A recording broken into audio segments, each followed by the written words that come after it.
ನಮಸ್ಕಾರ ಸ್ನೇಹಿತರೆ, ತಮಗೆಲ್ಲರಿಗೂ ಲೋಕಜ್ಞಾನ ಭಂಡಾರ ಯೂಟ್ಯೂಬ್ ಚಾನಲ್ಗೆ ಸ್ವಾಗತ. ಸ್ನೇಹಿತರೆ, ಯಾರೆಲ್ಲ ಇನ್ನೂ ನನ್ನ ಚಾನಲನ್ನು ಸಬ್ಸ್ಕ್ರೈಬ್ ಮಾಡಿಕೊಂಡಿಲ್ಲ, ದಯವಿಟ್ಟು ಸಬ್ಸ್ಕ್ರೈಬ್ ಮಾಡಿಕೊಳ್ಳಿ. ಇಂದಿನ ವಿಡಿಯೋದಲ್ಲಿ ನಾವು ಮಹಾನ್ ವ್ಯಕ್ತಿ ನರೇಂದ್ರ ಮೋದಿ ಅವರ ಬಗ್ಗೆ ತಿಳಿದುಕೊಳ್ಳೋಣ. ಪ್ರಧಾನಿ ನರೇಂದ್ರ ಮೋದಿ ಅವರು ವಿಶ್ವದಾದ್ಯಂತ ಮನ್ನಣೆ ಪಡೆದವರು. ಜನಪ್ರಿಯತೆ ಹಾಗೂ ವಿವಾದ ಎರಡೂ ಅವರ ಬೆನ್ನ ಹಿಂದೆ ಇದೆ. ಅವರು ರಾಷ್ಟ್ರ ರಾಜಕಾರಣದಲ್ಲಿ ಮೂಡಿಸಿದ ಸಂಚಲನ ಅಗಾಧ. ಗುಜರಾತ್ ಮುಖ್ಯಮಂತ್ರಿಯಾಗಿ ಸೋಲಿಲ್ಲದ ಸರದಾರ ಎನಿಸಿರುವ ಅವರು ರಾಷ್ಟ್ರದ ಚುಕ್ಕಾಣಿ ಹಿಡಿಯುವ ಹ್ಯಾಟ್ರಿಕ್ ಸಾಧನೆಯತ್ತ ಕಣ್ಣಿಟ್ಟಿದ್ದಾರೆ. ಗುಜರಾತ್ ರಾಜ್ಯದ ಮೆಹಾಸಾನ್ ಜಿಲ್ಲೆಯ ವಡ್ನಗರದಲ್ಲಿ ಜನಿಸಿದವರು ಪ್ರಧಾನಿ ನರೇಂದ್ರ ಮೋದಿ. ಅವರ ಪೂರ್ಣ ಹೆಸರು ನರೇಂದ್ರ ದಾಮೋದರ್ ದಾಸ್ ಮೋದಿ. ಹುಟ್ಟಿದ್ದು 1950 ಸೆಪ್ಟೆಂಬರ್ 17ರಂದು ಅವರು ಜನಿಸಿದರು. ತಮ್ಮ ಪೋಷಕರ 4 ಮಕ್ಕಳ ಪೈಕಿ ಇವರು ಮೂರನೆಯವರು. ಮೋದ್ ಗಂಜಿ ತೆಲಿ ಎಂಬ ಬಡ ಕುಟುಂಬದಲ್ಲಿ ಜನಿಸಿದ ಮೋದಿ ಅವರು ಭಾರತದ ಪ್ರಧಾನಮಂತ್ರಿ ಹುದ್ದೆಯವರೆಗೂ ನಡೆದು ಬಂದ ಹಾದಿ ರೋಚಕ.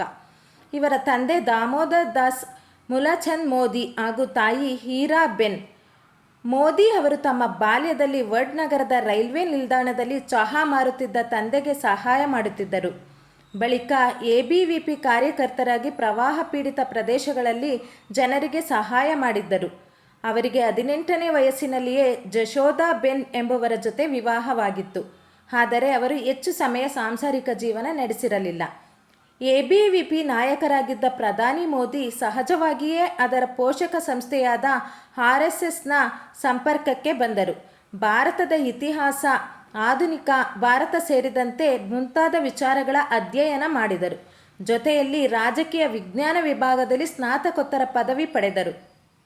1975ರಲ್ಲಿ ಆಗಿ ಪ್ರಧಾನಿ ಇಂದಿರಾ ಗಾಂಧಿ ತುರ್ತು ಪರಿಸ್ಥಿತಿ ಹೇರಿದಾಗ ಅದರ ವಿರುದ್ಧದ ಹೋರಾಟದಲ್ಲಿ ಸಹ ಭಾಗಿಯಾಗಿದ್ದರು.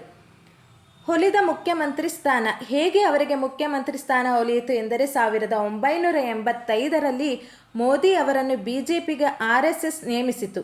ಬಿಜೆಪಿಯಲ್ಲಿ ಸಕ್ರಿಯವಾಗಿ ತೊಡಗಿಸಿಕೊಂಡ ಅವರು ಚುನಾವಣೆಗಳಲ್ಲಿ ಪಕ್ಷ ಸಂಘಟಿಸಲು ನೆರವಾದರು. 1986ರಲ್ಲಿ LK ಅಡ್ವಾಣಿ ಅವರು ಬಿಜೆಪಿ ರಾಷ್ಟ್ರೀಯ ಅಧ್ಯಕ್ಷರಾದರು.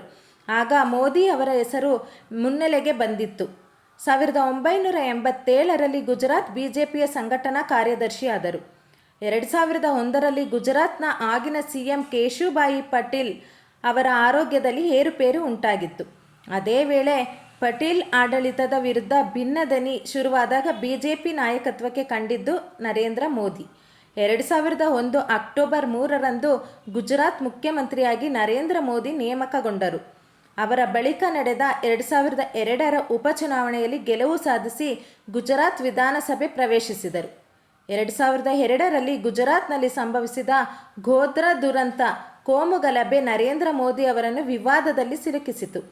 ಕರಸೇವಕರು ತುಂಬಿದ್ದ ರೈಲಿನ ಬೋಗಿಗೆ ಬೆಂಕಿ ಇಟ್ಟಿದ್ದ ದುಷ್ಕರ್ಮಿಗಳು 60 ಜನರನ್ನು ಕೊಂದು ಹಾಕಿದ್ದರು.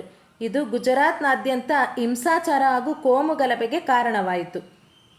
ನೂರಾರು ಜನರು ಹತ್ಯೆಗೀಡಾದರು. ಈ ಗಲಭೆ ಹಿಂದೆ ಮೋದಿ ಅವರ ಪಾತ್ರವಿದೆ ಎಂಬ ಆರೋಪಗಳು ಕೇಳಿಬಂದವು. 2010ರವರೆಗೆ ನಿರಂತರವಾಗಿ ತನಿಖೆಗಳು ನಡೆದರೂ ಮೋದಿ ವಿರುದ್ಧ ಯಾವುದೇ ಪುರಾವೆ ಸಿಗಲಿಲ್ಲ. ಹೀಗೆ ಅವರನ್ನು ಪ್ರಕರಣದಿಂದ ಖುಲಾಸೆ ಮಾಡಲಾಯಿತು.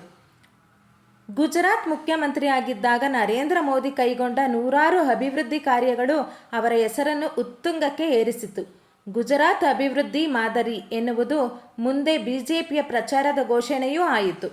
ಸತತ 2 ಅವಧಿಗೆ ಕಾಂಗ್ರೆಸ್ ನೇತೃತ್ವದ UPA ಸರ್ಕಾರ ಆಡಳಿತದ ವಿರುದ್ಧ ಅಲೆ ನಿರ್ಮಾಣವಾಗಿತ್ತು. ಆಗ ಬಿಜೆಪಿಯಲ್ಲಿ ಅನೇಕ ಹಿರಿಯ ನಾಯಕರಿದ್ದರೂ ಪಕ್ಷದ ನೇತೃತ್ವ ವಹಿಸಲು ಸೂಕ್ತ ವ್ಯಕ್ತಿ ನರೇಂದ್ರ ಮೋದಿ ಎಂಬ ಅಭಿಪ್ರಾಯ ವ್ಯಕ್ತವಾಯಿತು. 2014ರ ಚುನಾವಣೆಯಲ್ಲಿ ಮೋದಿ ನೇತೃತ್ವದಲ್ಲಿ ಬಿಜೆಪಿ ಅಖಾಡಕ್ಕೆ ಇಳಿಯಿತು. ಬಿಜೆಪಿ ಹಿಂದೆಂದೂ ಕಾಣದ ರೀತಿಯಲ್ಲಿ ಅಮೋಘ ಗೆಲುವು ಪಡೆಯಿತು. 2014 ಮೇ 26ರಂದು ಪ್ರಧಾನಿಯಾಗಿ ಮೋದಿ ಅಧಿಕಾರ ಸ್ವೀಕರಿಸಿದರು. ರಾಜ್ಯಸಭೆಯಲ್ಲಿ ಬಹುಮತ ಇಲ್ಲದಿದ್ದರೂ ಪ್ರಧಾನಿ ಮೋದಿ ಅವರು ಇತರೆ ಪಕ್ಷಗಳ ಬೆಂಬಲ ಪಡೆದು ಹಲವು ನೀತಿಗಳನ್ನು ಜಾರಿಗೆ ತಂದರು. GST ಜಾರಿ ಹಾಗೂ ನೋಟ್ ಬ್ಯಾನ್ನಂತಹ ಹಲವು ಕಠಿಣ ಕ್ರಮಗಳನ್ನು ಕೈಗೊಂಡರು. ಜಮ್ಮು ಕಾಶ್ಮೀರಕ್ಕೆ ಇದ್ದ ವಿಶೇಷ ಸ್ಥಾನಮಾನ ರದ್ದತಿ ಮಾಡಿದರು.